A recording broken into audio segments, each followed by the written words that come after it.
کشمیر کے اوپر بات کرتے ہیں آج. میڈیا نے بالکل بلیک آؤٹ کیا ہوا ہے. خود انڈین میڈیا کو گودی میڈیا کہتے ہیں. اور اپنے بارے میں کیا خیال ہے کہ آپ کس لیول کے کنٹرولڈ ہیں کہ ایک علاقے میں حالات اتنے کشیدہ اور آپ وہاں کی نیوز بھی نہیں دے پا رہے. اس میں ہم سب سے پہلے کیجولیٹیز کی بات کر لیتے ہیں. اس تفصیلات اور ان چیزوں کو ہم بعد میں دیکھیں گے. کیجولیٹیز کیونکہ وہاں پہ میں نے آپ کو بتایا کہ بالکل میڈیا کا بلیک آؤٹ ہے, انٹرنیٹ اور موبائل سروس وہاں پہ ہے نہیں, تو مختلف ذرائع سے جو ہمیں ملی ہیں نیوز وغیرہ, جو مختلف ریسرچز کر کے ملا ہے, اسی کے اوپر ہم بات کر لیتے ہیں. جموں کشمیر ایکشن کمیٹی کا کلیم سب سے پہلے ہم بات ڈسکس کر لیتے ہیں. یہ جب انہوں نے لانگ مارچ کیا تھا مظفر آباد کی طرف, تو ان کے ایک ویڈیو آئی تھی جو کہ انٹری پوائنٹ ہے راولا کوٹ کا, وہاں پہ فائرنگ اور شیلنگ کی ہم نے دیکھے کہ شیلنگ اور فائرنگ کی آوازیں آئیں اس ویڈیو کے اکارڈنگلی. اور جموں کشمیر ایکشن کمیٹی نے کہا کہ جی ہمارے اوپر پولیس نے یا جو سیکیورٹی ذرائع ہیں انہوں نے ہمارے اوپر یہ سارا کچھ استعمال کیا, اور پولیس کہہ رہی تھی کہ جموں کشمیر ایکشن کمیٹی نے ہمارے اوپر کیا ہے. اب اس کے بعد جو کلیم آیا تھا وہ سب سے پہلے آیا تھا جموں کشمیر ایکشن کمیٹی کی طرف سے کہ 5 ڈیتھس ہوئی ہیں. اس کے بعد انہوں نے وہ کلیم شام کو کہا کہ جی 9 ڈیتھس ہوئی ہیں. اور پھر اگلے دن صبح انہوں نے کہا جی کہ 19 سے 31 کے درمیان ہمارا فگر ہے, کیونکہ وہ جموں کشمیر ایکشن کمیٹی بھی جو ان کے نمائندے کہیں کشمیر سے باہر بیٹھے ہوئے ان کے پاس بھی اتھینٹک نیوز نہیں آ رہی تھی, تو وہ جو ان کے پاس جنرل فگر آیا تھا وہ 19 سے 31 کا تھا. اس کو پھر اگر میں بات کروں ایمنسٹی انٹرنیشنل کی اور عرب نیوز کی, انہوں نے same Jammu Kashmir action committee کا ہی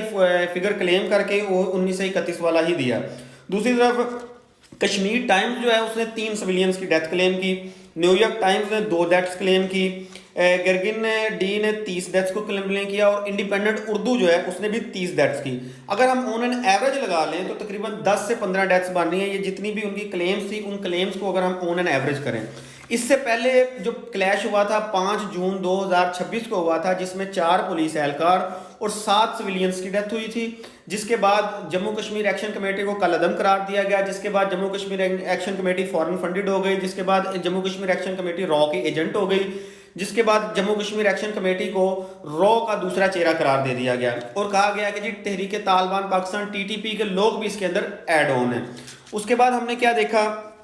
14 جون کو پولیس نے دوبارہ کلیم کیا کہ ہمارے کانوائے کے اوپر جموں کشمیر ایکشن کمیٹی کے لوگوں نے اٹیک کیا ہے. پھر جموں کشمیر میں الیکشنز کا اناؤنسمنٹ ہو گئی جس کے اگینسٹ جموں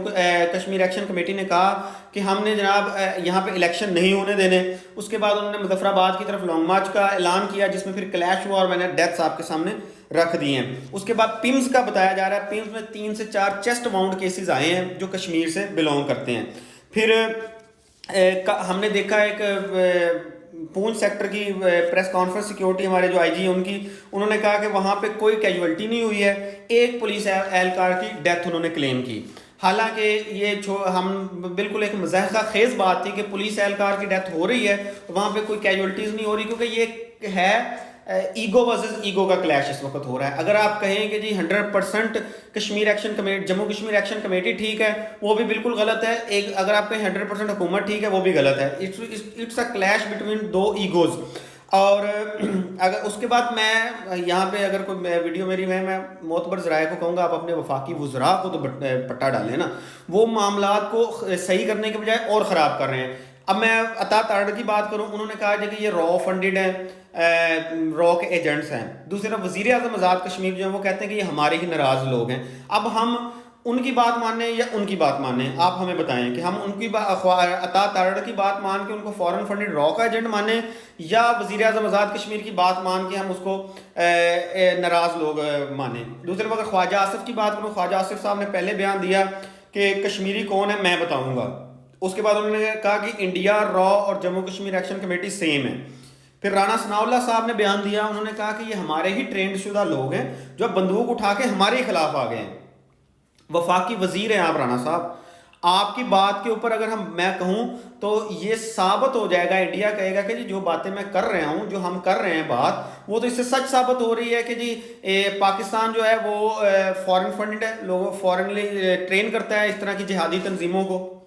میرپور میں 28 تاریخ کو دوبارہ کلیش ہوتا ہے, جس کا پھر وہی چیز آ جاتی ہے کہ جموں کشمیر ایکشن کمیٹی کہتی ہے کہ پولیس نے ہمارے پر طاقت کا استعمال کیا, اور پولیس جو ہے پولیس کہتی ہے جموں کشمیر ایکشن کمیٹی کے لوگوں نے کیا. اس کے بعد صحافی ہیں شبیر ڈار صاحب, وہ کہتے ہیں کہ جی سول کپڑوں میں گنز کے ساتھ جو احتجاج ہے, جو ان کا مارچ ہے, اس کے لیفٹ رائٹ لوگوں کو دیکھا گیا ہے. پولیس نے کلیم کیا ہے کہ جی M4 AK-47 اور SMGs جو ہیں ہم نے برآمد کیے ہیں. اٹس بیسیکلی اگر میں کہوں تو اٹس وائلنس ورسز وائلنس اس وقت ہو رہا ہے. اور اگر 12 سیٹیں جس کا کشمیر کا سب سے زیادہ مسئلہ ہے اس کی اگر میں بات کروں تو وہ 12 سیٹیں ختم ہونی چاہیے, کیونکہ ہم نے دیکھا ہے کشمیر میں اگر آپ پچھلے جتنے بھی الیکشنز اٹھا لیں یا جتنی بھی حکومتیں اٹھا لیں تو یہ جو 12 سیٹیں ہیں کشمیر کی یہ ہمیشہ حکومتوں کو مینیپولیٹ کرنے کے لیے استعمال کی گئی ہیں. ان سیٹوں کے ذریعے حکومتوں کو گرایا اور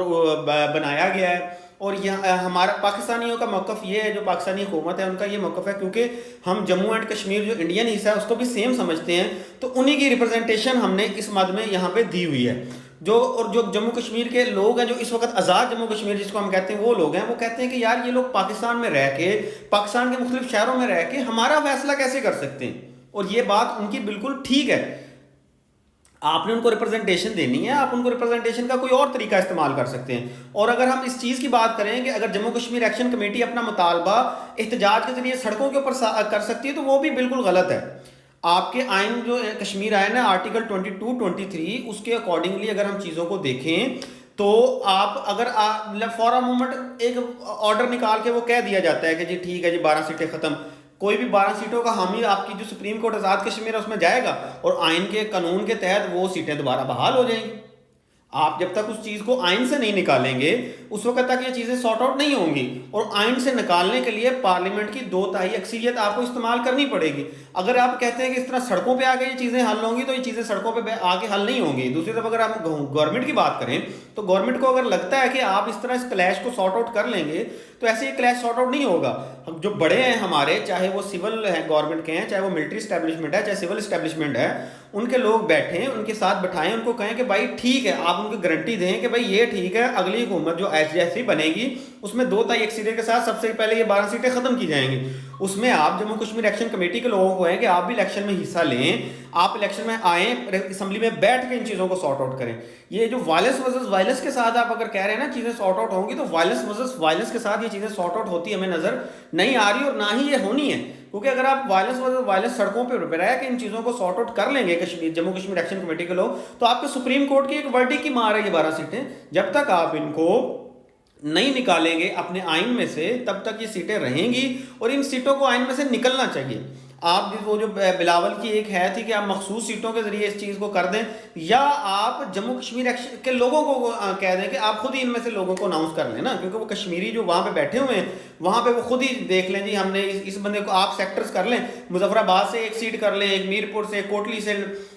فار ایگزامپل, کہ وہاں سے ایک مہاجر کشمیری کی سیٹ ہو, وہاں پہ مہاجر کشمیری جو وہاں پہ ہے اس کا ووٹ ملے اور وہ آگے آ جائے.